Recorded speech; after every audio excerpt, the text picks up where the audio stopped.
El gran olvido por Jan Klein.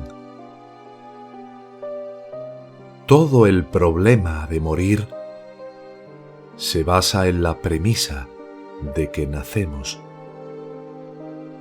de que algo nace y algo muere. Entonces, el primer paso es esta pregunta: ¿quién o qué nace?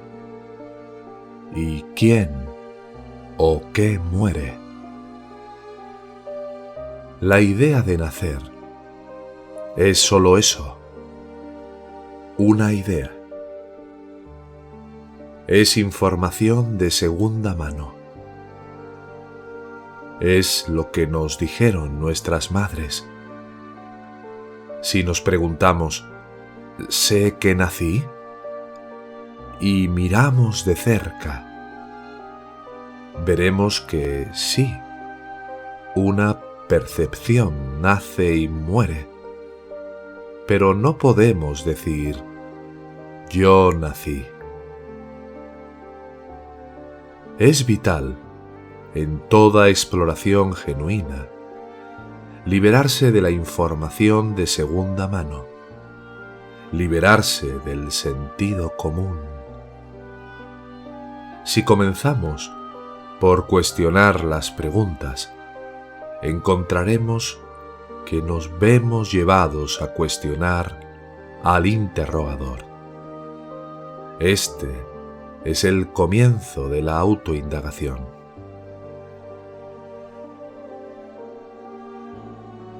Cuando dejamos ir la información de segunda mano, nos encontramos cara a cara, con hechos desnudos, preceptos en lugar de conceptos. Cuando dejamos de lado la ensoñación, las hipótesis y lo que se da por sentado, nos quedamos con el núcleo del problema, que yo diría en este caso: ¿por qué hablar de muerte antes de saber qué es la vida? Porque si no sabemos qué es la vida, ¿cómo podemos siquiera empezar a hablar de muerte? Así que primero, hablemos de la vida. Las expresiones de la vida aparecen y desaparecen en nuestra conciencia. Sabemos qué es el tiempo. Sabemos qué es el espacio. Sabemos qué es una experiencia. ¿Cómo podríamos saber estas cosas si no supiéramos, de alguna manera, también lo que significa atemporal, sin espacio, sin experiencia? ¿Podemos conocer el blanco sin hacer referencia al negro? ¿Podemos conocer la oscuridad sin hacer referencia a la luz? Conocemos la impermanencia porque de alguna manera conocemos la permanencia. Esta permanencia no es una experiencia en el tiempo y el espacio. No es una condición. No pertenece a la existencia, porque la existencia está en el tiempo y el espacio. Esencialmente, no es nada, pero de alguna manera nos referimos a esta nada muy a menudo. Es el trasfondo desde el que funcionamos. No tiene nada que ver con la sucesión, con el pasado y el futuro.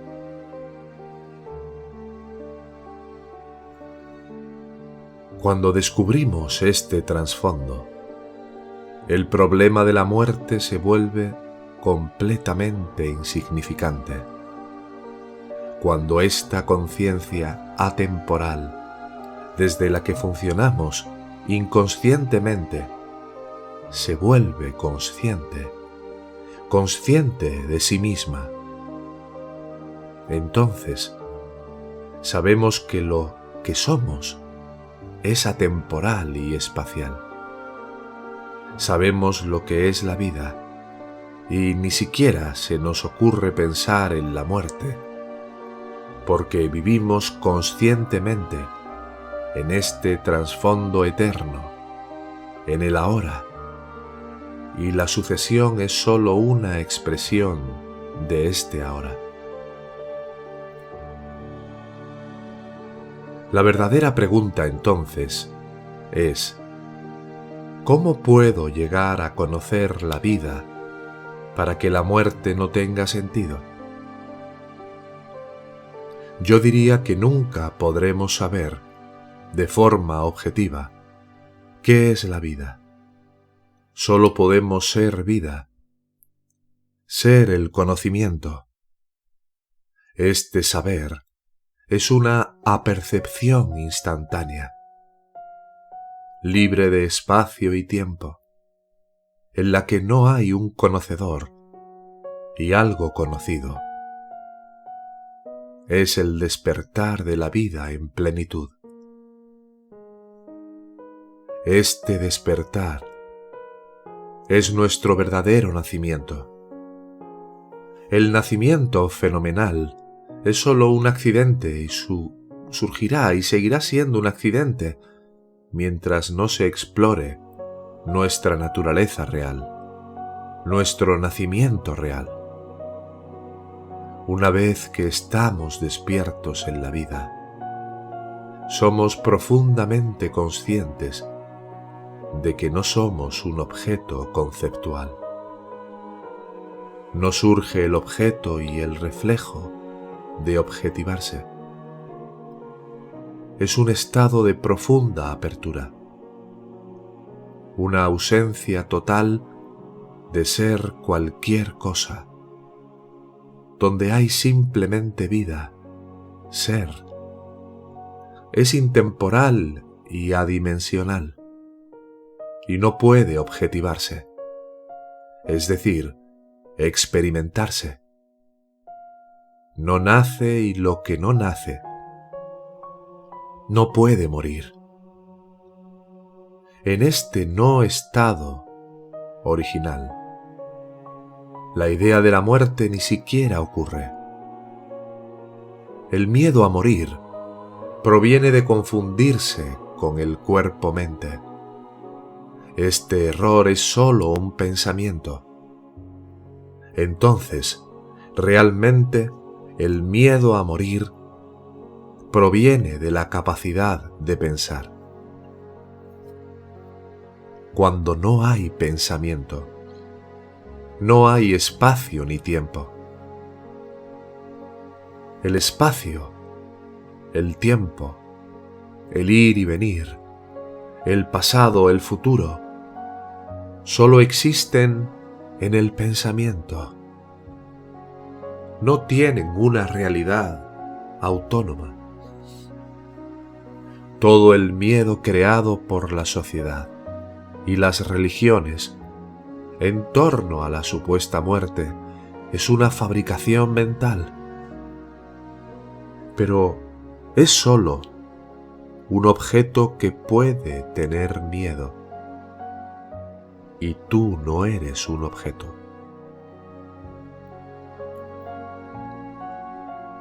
Morir a nivel biológico no crea miedo. El miedo está en la mente, no en el cuerpo. El miedo a morir es sólo la anticipación de que yo desaparecerá. La idea de una desaparición final destruye toda seguridad para la imagen del yo. Pero este tú, yo, esta autoimagen es también una construcción de pensamiento elaborada a partir de la memoria. el poderoso instinto de lo que se llama erróneamente autoconservación. El término muestra cómo nos hemos identificado con el cuerpo-mente. Es meramente supervivencia biológica. La vida no tiene deseos. Pero el cuerpo-mente es una expresión de la vida, por lo que se podría decir que el deseo de mantenerse vivo proviene de la vida misma, como expresión de la vida. El cuerpo realiza el curso inherente a su naturaleza.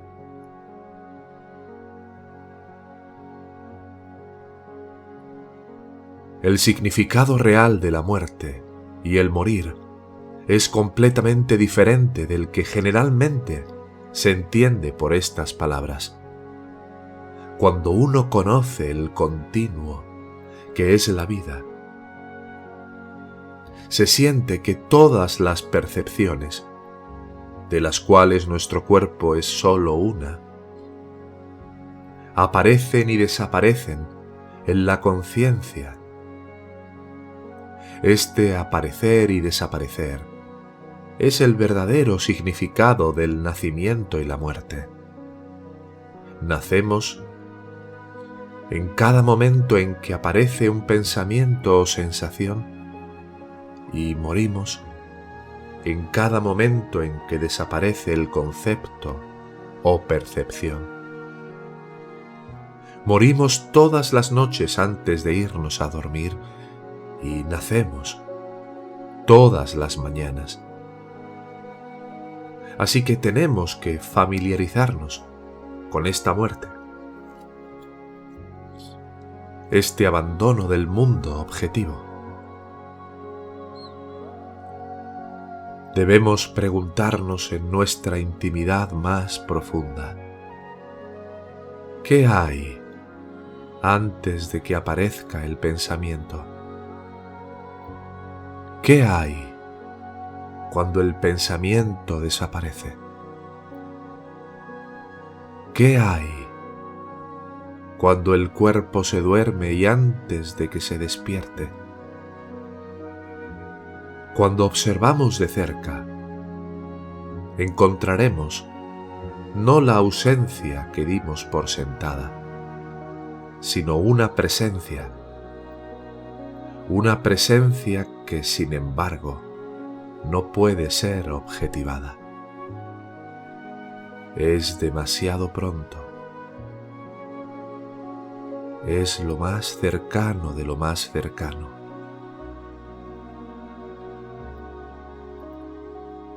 Si realmente sabemos dormir, sabremos morir. Ya estaremos familiarizados con la muerte, ya familiarizados con la disolución de los nacidos. Para hacer esto, uno debe, antes de irse a dormir, dejar de lado todas las calificaciones.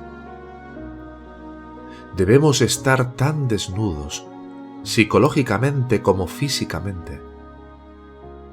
Esto significa que dejamos de lado todas las opiniones, pensamientos, preocupaciones e ideas antes de irnos a dormir. Es una ofrenda de todo lo que no somos. Al dejar ir, hay una expansión de la mente y el cuerpo, y en toda expansión está el presentimiento de la realidad, nuestra globalidad. Esto debe hacerse cada vez que dormimos, hasta que descubramos que, antes de que el cuerpo se despierte por la mañana, somos. La presencia ya está ahí. Es mejor no posponer este abandono de la entidad personal y todas sus calificaciones hasta el momento real de la muerte. De lo contrario, es necesario tener a alguien que conozca la vida para ayudar en el abandono final. Este es supuestamente el papel del sacerdote en los últimos ritos.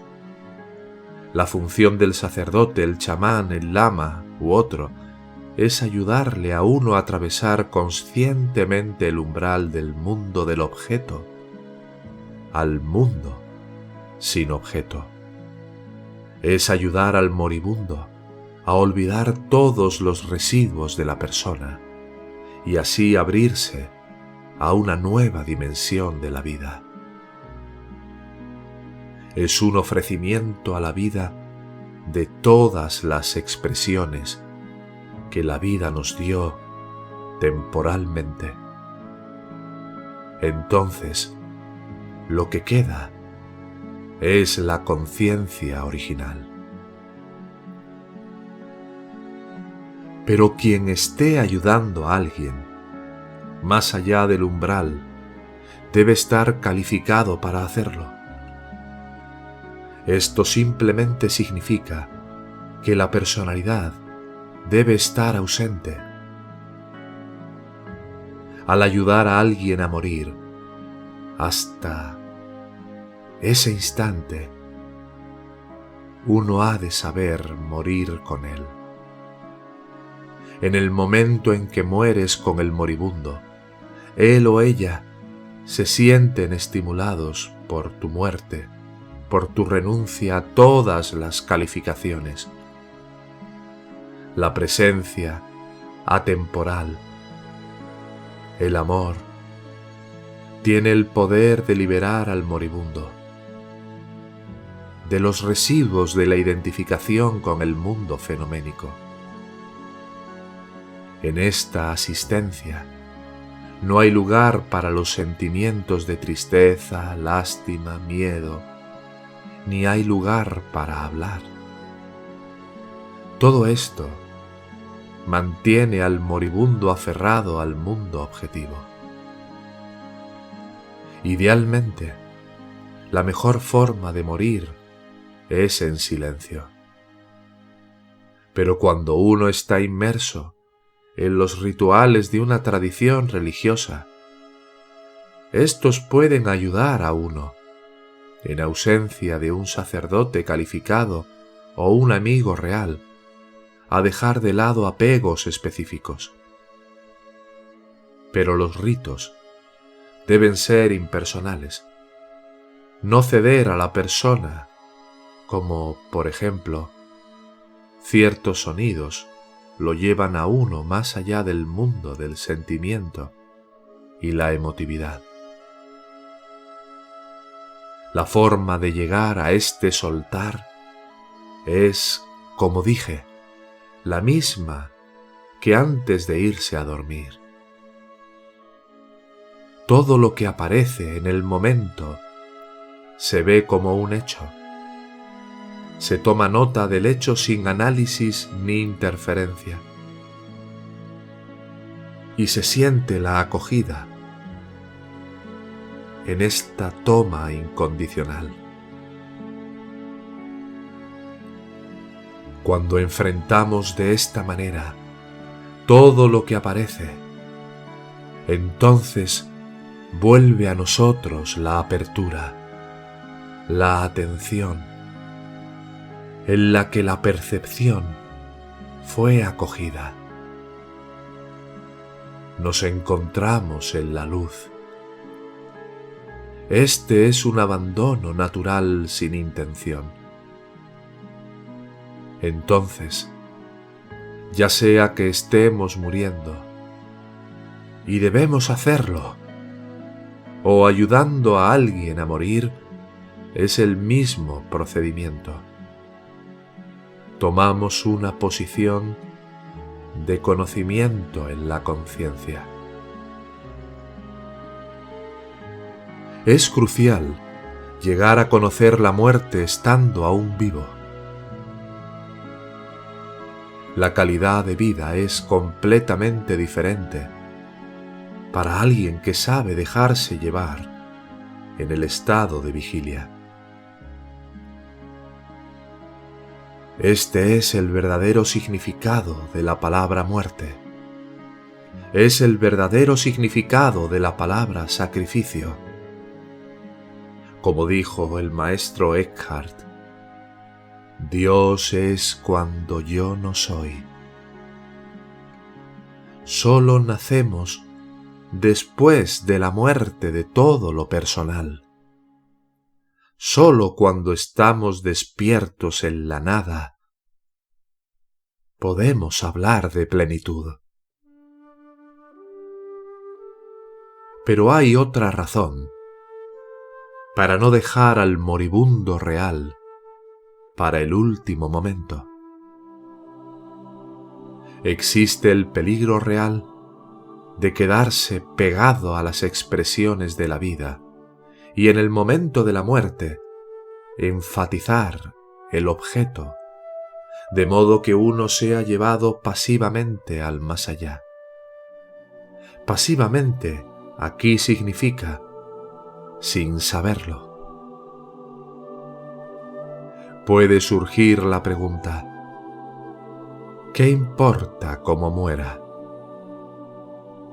La conciencia no se ve afectada por el nacimiento o la muerte. No hay un momento sin conciencia, así que después de la muerte del cuerpo, la conciencia siempre está ahí. Pero la forma en que uno muere sí marca la diferencia, porque después de la muerte de la persona, aunque la conciencia está, puede estar despierta, consciente de sí misma, o no. Generalmente, después de la muerte del cuerpo-mente, este ser conciencia es pasivo, no es conciencia consciente de sí misma. Lo que es de suma importancia, por lo tanto, ser consciente a sabiendas, y esto solo puede ocurrir antes de que el cuerpo muera, dado que la mayoría de nosotros solo nos conocemos como objetos y no nos conocemos como conciencia. Pocos, después de la muerte, se disuelven en la conciencia que se conoce a sí misma. La conciencia que se conoce a sí misma se realiza y no busca más expresión. A medida que los residuos del cuerpo se dispersan en energía global, la conciencia se disuelve en su propia luz. No hay nadie a quien ir, a ningún lado ni a dónde ir. Todas las ideas sobre los diferentes estados y etapas de la disolución de la energía, por lo tanto, carecen de sentido para el que está despierto y son un obstáculo para el que está en el proceso de dejar ir todas las calificaciones y apegos. Tales conceptos causan confusión. Son construcciones mentales, ya que no queda nadie para saber esas cosas. Mientras existan tales ideas, todavía hay alguien para conocer. Y mientras haya alguien a quien conocer, no ha habido una muerte real. Es posible que en alguien que todavía está fijo en el mundo objetivo, identificado con la personalidad, los hijos, el cónyuge, el dinero, la vocación, etc., pueda ser difícil que la energía se disuelva. Permanece concentrado. Es por eso que hay rituales de varios tipos que ayudan a disolver la energía y ayudan a renunciar a todo control sobre el plano fenoménico. Y es por eso que a veces, aunque el cuerpo no sea visible, aún pueden quedar residuos de la personalidad. Uno debe aceptarlos y tomar varias sesiones para vaciarse sistemáticamente de todas las ideas, recuerdos y sentimientos por el difunto. Es un proceso de eliminación. Entonces, uno ve que hay mucho más en la relación de lo que uno podría recordar. La memoria pertenece a nuestras mentes, pero la relación real no está limitada por la memoria. Es necesario abordar el problema del sufrimiento físico durante la muerte, porque naturalmente surge la pregunta de cómo se puede llegar a un verdadero abandono frente al dolor agudo. Lo primero que es preciso aclarar es que el dolor debe ser visto como un objeto, como cualquier otro objeto, desde la perspectiva de que lo que somos, fundamentalmente, no es un objeto, y no podemos tener miedo ni sentir dolor. Por lo tanto, debemos ser absolutamente claros sobre nuestra profunda no participación en los eventos que rodean la sensación que llamamos dolor o enfermedad. No podemos decir, tengo miedo, tengo dolor, me estoy muriendo, porque el yo no cambia ni cambia. Es el cuerpo el que siente la sensación y la mente la que crea el miedo. Una vez que hay claridad sobre lo que uno no es, el cuerpo y sus sensaciones, la mente y sus pensamientos, el sufrimiento se reduce drásticamente. Entonces, la sensación, la enfermedad, se pueden afrontar directamente, sin interferencias psicológicas. El dolor, como todo objeto, es un indicador de nuestra naturaleza real.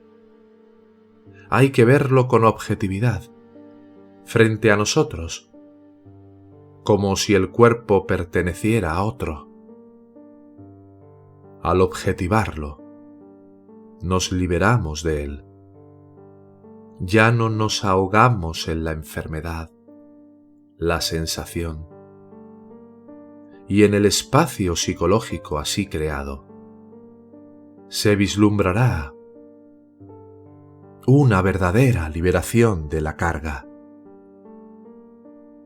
No es suficiente notar vagamente este breve sentimiento de desapego.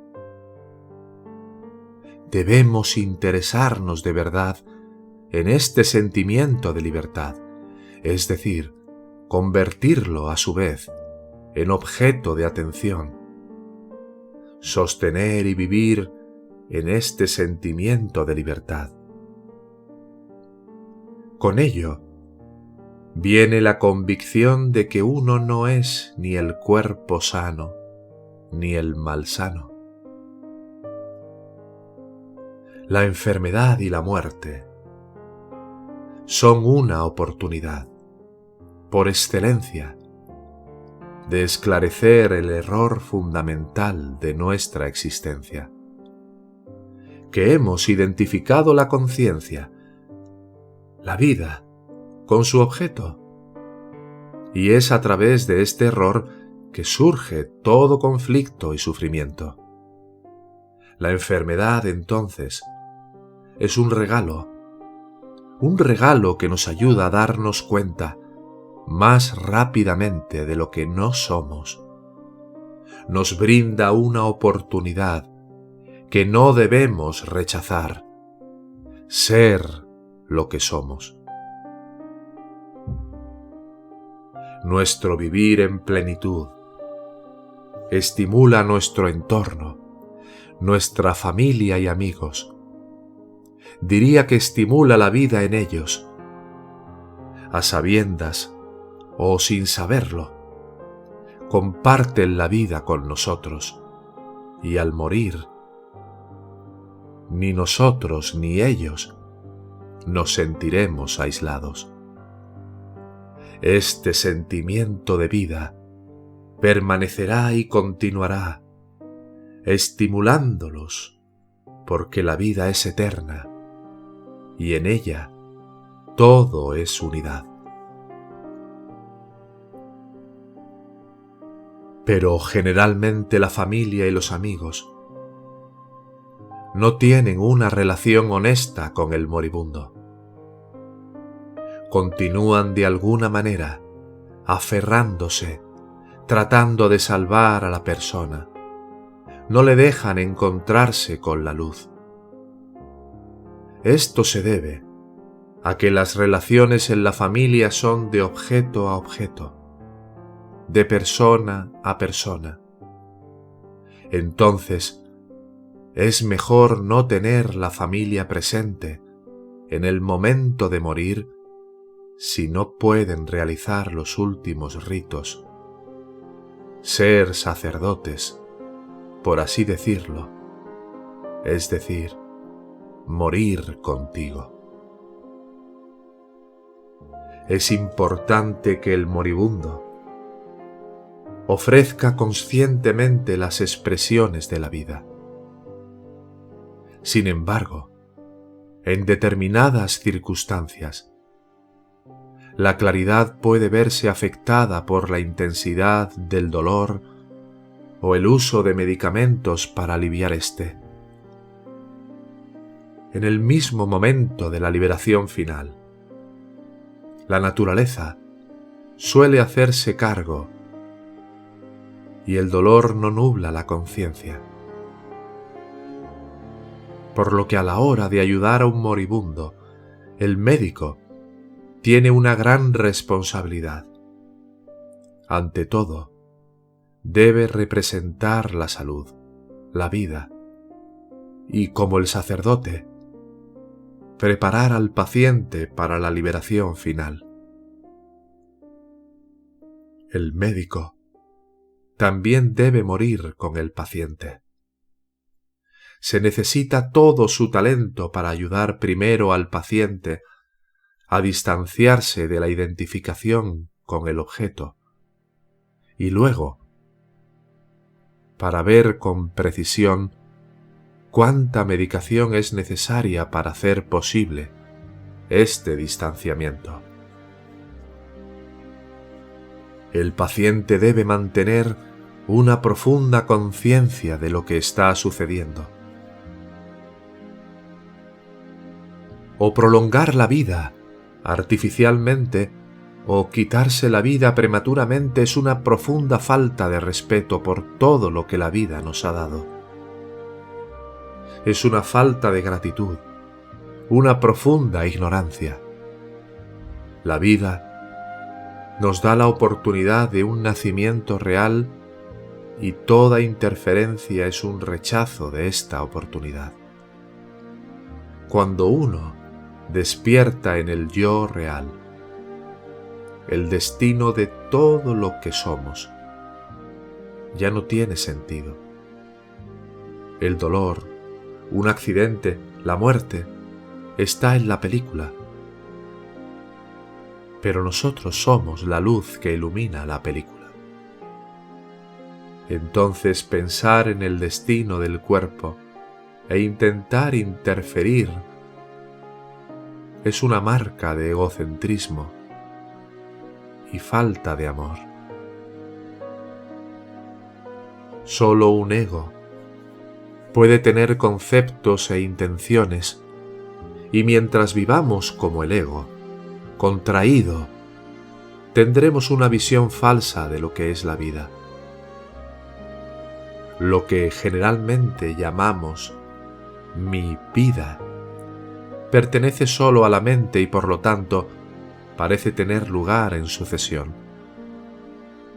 La ilusión de la vida como tiempo nos da la impresión de que podemos interferir.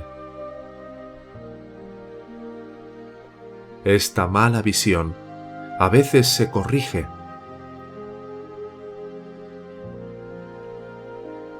y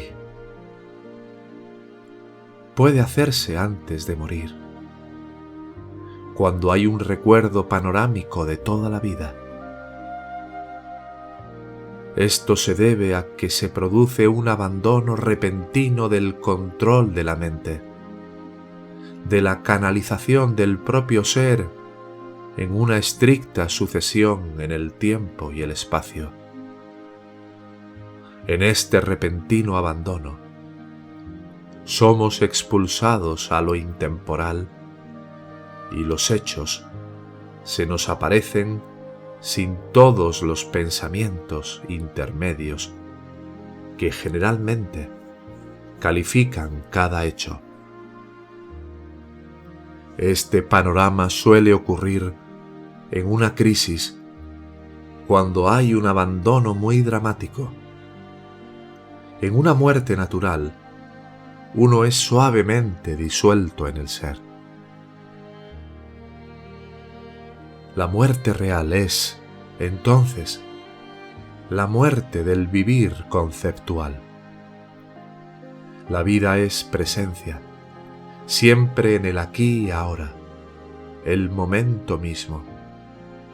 En ausencia de la persona, simplemente hay una acción viva, no volitiva. Vivir sin voluntad es vivir en felicidad. Solo en la vida no intencional hay aceptación. Y solo en la aceptación, en la acogida, se pueden ver claramente todos los elementos de una situación. Cuando vivimos aceptando, la enfermedad no tiene control, no tiene sustancia y tenemos la mayor posibilidad de mejorar. Todos los cambios que experimenta el cuerpo son hipotéticos y transicionales, pero no hay nada hipotético sobre lo que realmente somos. La conciencia es anterior al cuerpo, es anterior al pensamiento, está entre dos conceptos o percepciones, es conciencia silenciosa, sin nombre, sin atributo, es el abandono total de todas las calificaciones, la libertad de todas las identificaciones, es la presencia eterna que tomamos por ausencia. Cuando uno vive conscientemente en esta presencia, no hay muerte. Entonces, cuando veas que ha llegado el momento de partir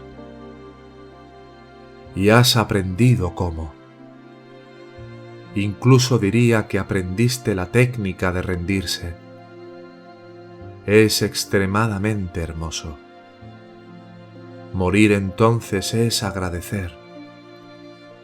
Agradecer por haber tenido la oportunidad de conocer la vida, de ser el saber, de darse las gracias.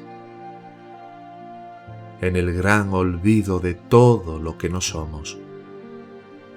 Morir es la liberación total a la apertura a la luz.